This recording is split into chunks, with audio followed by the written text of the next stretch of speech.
Good morning, Father Doyle, Father Flannery, Sue, Megan, Courtney, colleagues, friends, acolytes of, co-conspirators with the great Dan Walsh.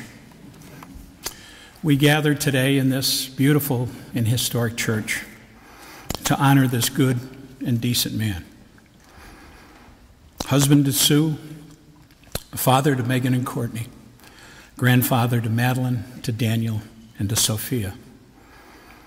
Best friend to that holy Irish trinity of Ray McGrath, John Deary, Tom Culhane, the late Tom Culhane. A great friend to a whole lot of us. I know I speak for everyone when I say that the intersection of his life with ours made ours appreciably better. A proud son of Olean, New York, educated by the Franciscans at his beloved St. Bonaventure University, steeled in the U.S. Army in Korea. Dan was smart, personable, uniquely genuine, and being Irish, often reserved, and at times stoic. He was a man of serious purpose who never took himself too seriously. He was first an educator in Franklinville, New York, taught history, coached basketball, later started the golf program. Go figure. Not surprisingly, he was our kind of teacher, too. Upon his passing, a number of his former students took to social media, remembering him.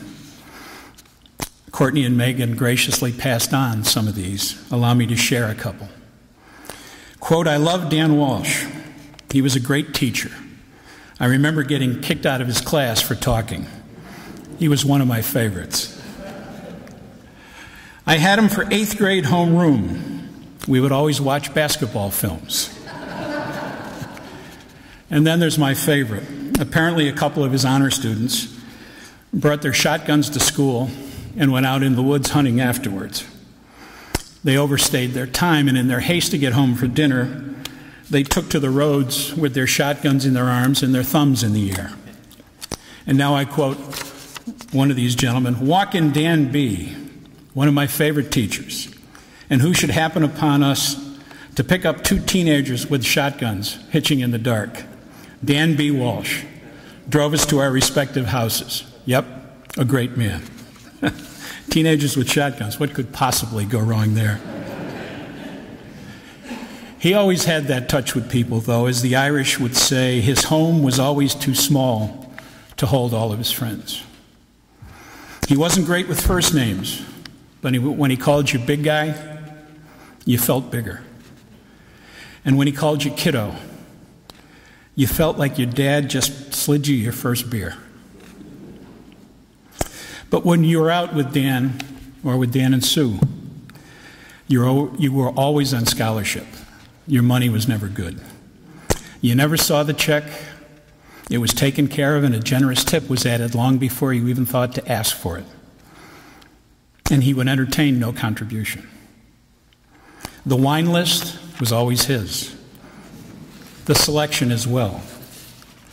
His taste in wine improved commensurate with his raise in professional status. And we were only too happy to be invited along. In due course, he developed a very fine palate, but being a practical man, Dan always carried this laminated card in his wallet, which outlined all the best vintage years, so that he was always just a subtle glance away from validation. He came to Albany in 1972 as Walkin' Dan Walsh. Having traversed on foot the 300-some-odd miles, the 42 towns, the 3 counties, and the numerous par 3s, par 4s, and par 5s of a heavily Republican district, to improbably become the first Democrat to hold that seat since 1912. You know, now and then an innocent man is sent to the legislature. But neither Dan Walsh nor his omnipresent consigliere Jim Lockwood ever carried with them that taint of original political sin. Within 2 years, Dan and his fellow Democrats had ridden Hugh Carey's coattails, captured the majority, and went about running of the state assembly. Dan was chairman of the Agriculture Committee in his second term. They had acquired power long before they knew enough even to seek it.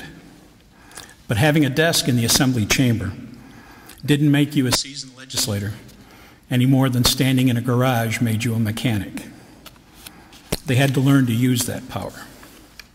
They learned well, and they learned fast. The assembly became a fraternity of friends who, in a political sense, grew up together. They had to. Almost before the confetti was swept away, the Urban Development Corporation collapsed and the city of New York teetered on insolvency. Working with the savvy new governor and a wise Senate Majority Leader, Warren Anderson, both of whom became lifelong friends of Dan, they found a way forward and rebuilt New York. In 1979, the days of every pint should hold a quart were history, and the post-Rockefeller era had begun. A brash, young Assembly Speaker had emerged from that fraternity of friends, determined to establish the independence of his House, to raise its professionalism, and to exert its influence. To join him as Majority Leader, he chose a man, in many ways, his polar opposite. Canarsie, Brooklyn, Franklinville, New York. New York City, Western New York. Liberal, moderate, Jewish, Catholic, fire, ice. Stanley Fink, Dan Walsh. Reporters asked why. Stanley immediately answered, "Danny is not only liked and respected, but is adored by his colleagues." It was a good decision. If Stanley was the speaker, Dan was the listener. It was a subtle but important responsibility. Dan knew what was on the minds of the members, and he had good instincts. He could take issue without taking offense. The Majority Leader became the members' confidant, a student of the legislative process, and a man to see. And the members came. In return, they received an honest hearing, sound advice, and a couple of wins along the way. Dan immersed himself in a wide range of policy discussions, though education remained his priority. He schooled himself on tough and often esoteric issues that seldom resulted in a flashy press conference, but were absolutely essential to the advancement of the interests of the Assembly. In short order, he became an expert on the Byzantine school aid formula, the members' most important item of accountability.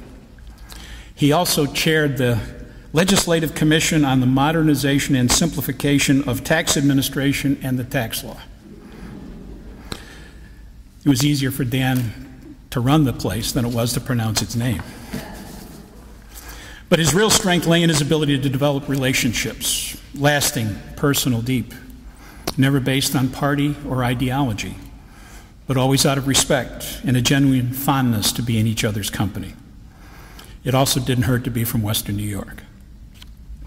That band of brothers, Tommy Reynolds, John Daly, Arthur Eve, Dale Volcker, Raleigh Kidder, Vince Graber, Dick Kane, Jess Present, Tony Mazziello, Billy Stokowski, Bill Parment. They all had each other on a virtual speed dial long before that technology was invented.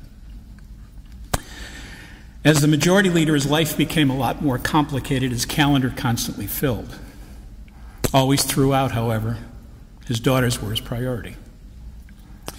In between meetings on that crowded calendar, Megan was taught how to fish by a statuesque man in a tailored suit and polished wingtips, who walked with her through a cow pasture to find the appropriate bend in the river. Courtney, having forgotten her suitcase before departing on a European singing tour, was saved by a resupply mission of trains, planes, and automobiles that was orchestrated out of the efficient and heavily motivated office of her local assemblyman. Back in the Assembly, Fink ran the Assembly under Sir Francis Bacon's credo that knowledge is power. And in Dan Walsh, he found his most skilled partner in that hunt for intelligence. Those days, important information was aggregated and shared not through Twitter, not through Facebook, not through Instagram nor Google, but it was shared at glorious establishments named Downtown Johnny's, the Bleecker, the Ambassador, and the 21.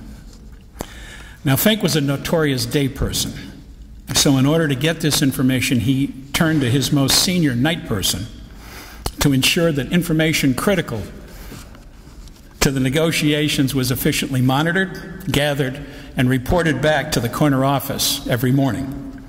That process was hugely successful. He had his guy. But it was never foolproof, as after one particularly tough night Dan spent with a Tim Russert, a Jerry Crotty, or a Wayne Diesel, Dan was forced to concede to the speaker, "Chief, there was a lot of information out there last night. Good stuff, good information. Problem is, I can't remember any of it." Thereafter, Dan would first get together and compare his mental notes with his fellow practitioner of the dark arts, David Langdon, to be able to put their whole story together before they went in to brief their principal. In the end, it worked well. Upon Fink's retirement, the New York Times wrote, "They turned the maverick members of the Democratic Assembly majority into a unified force and then forged a powerful alliance with Senate Republicans. From this alliance emerged many of the most creative and impactful initiatives in the history of the state." Trying to ascertain what, out of all of it, Dan may have been most proud, I asked Sue what he considered the highlight of that time. Sue said, "Oh, that's easy. When Jackie Kennedy Onassis was sitting in his office asking for his help to preserve St. Bart's." As you remember, Mrs. Onassis led a coalition of local activists opposed to the Episcopal congregation's desire to build an imposing multi-story tower on its Park Avenue site. I'm pretty sure Dan afforded Mrs. Onassis all the time she needed to make her case. But she had him at hello. To the old basketball coach, this was the closest thing to a layup. By siding with a former First Lady, he said yes to the closest thing that Irish America ever had to royalty, and no to a prominent congregation of Protestant elders. That might have been the easiest win-win ever. And thankfully, no one at the membership committee at Schuyler Meadows ever got wind of that apostasy. It wasn't always that easy, but it had become routine. During his last election, he was so popular in his district that on election night, he need not hover over the phones as the results were being called into headquarters. Instead, he was in a side room, taking a break, watching the Pink Panther and the Three Stooges with Megan, and laughing hysterically. While he had more to do, it would be done elsewhere. As Stanley Fink had done 8 years before, Ray Schuler, the president of the New York State Business Council, called, this time recruiting Dan to be his successor.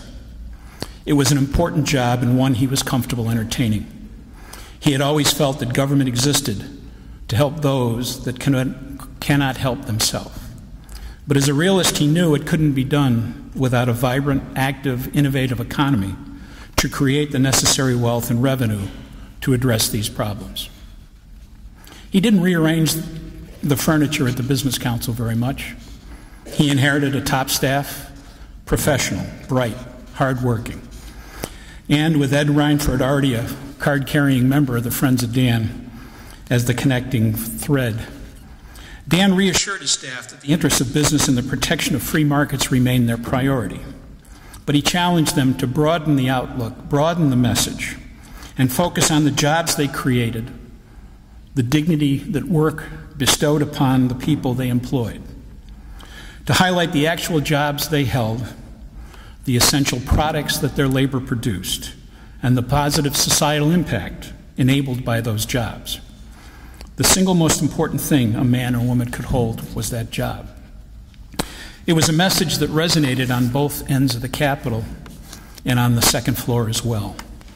Shortly thereafter, Arthur Eve, the deputy speaker and the most senior African-American official in the legislature, stood on the assembly floor, waving above his head a recently published Business Council report laying out a policy initiative entitled Two Priorities, Jobs and Kids.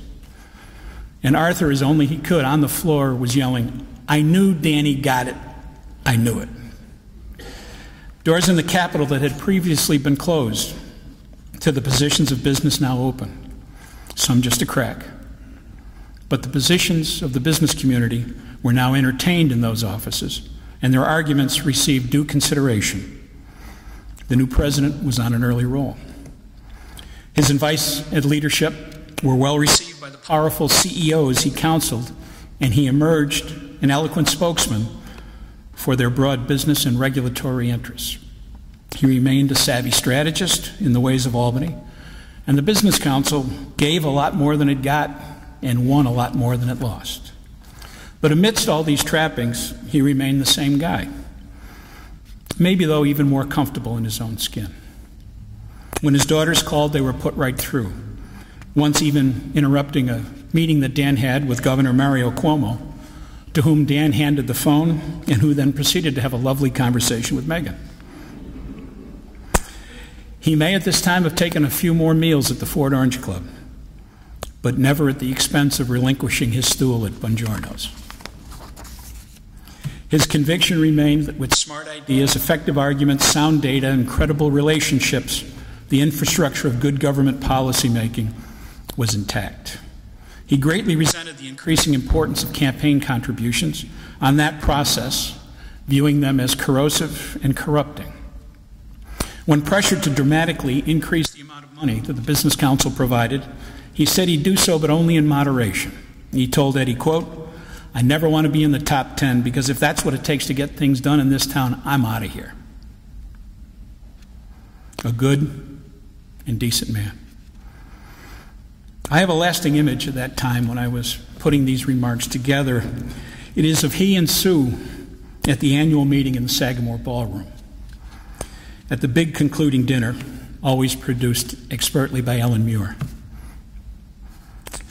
Dan and Sue, the last to be introduced in reverential tones by the always present Dave Purley. And I picture it, it's kind of like Ray Liotta and Lorraine Bracco in Goodfellas walking into the Copacabana, but with Purley instead of the good soundtrack.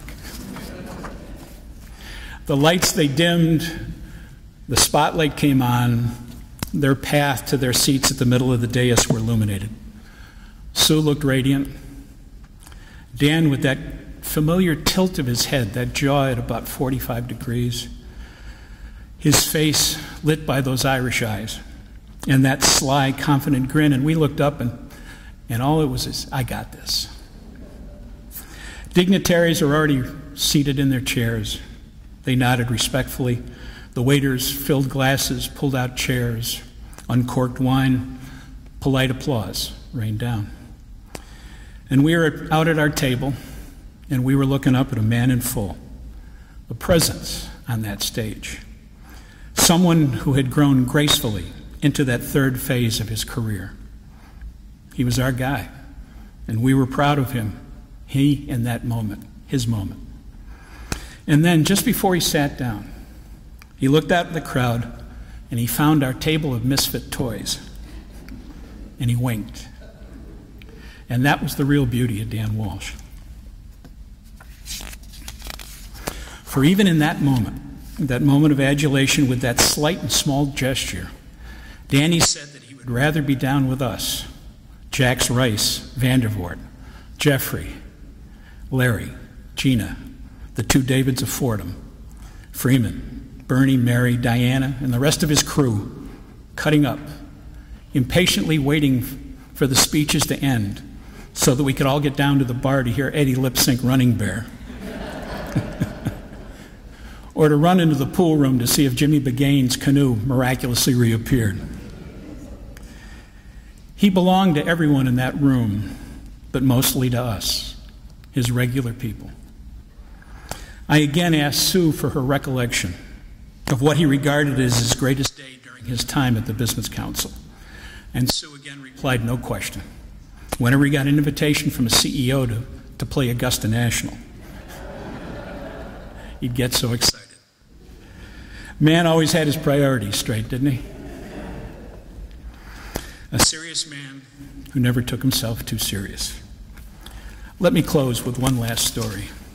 Last week, Eddie received a text from a former business council colleague, Sue Matija, one of the kiddos who was there and remembered her time well. She wrote from the heart, and I'd like to repeat it for you. Hi, Ed. I was sad to hear of Danny's passing. He truly was a great human being. What an honor and privilege to have known him and worked under his leadership for so many years. We really were so lucky.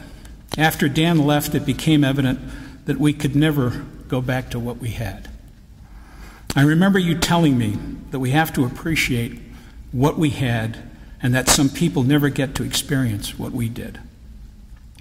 So I will hold those memories close to my heart as we say goodbye to a remarkable man. The poet Sophocles wrote, "One must wait until the evening to see how splendid the day has been." And I suspect anyone that was as self-aware as Dan Walsh knew how splendid his day has been long before his days turned to evening, his hours turned to evening, his days to months, and his months to the December of his years.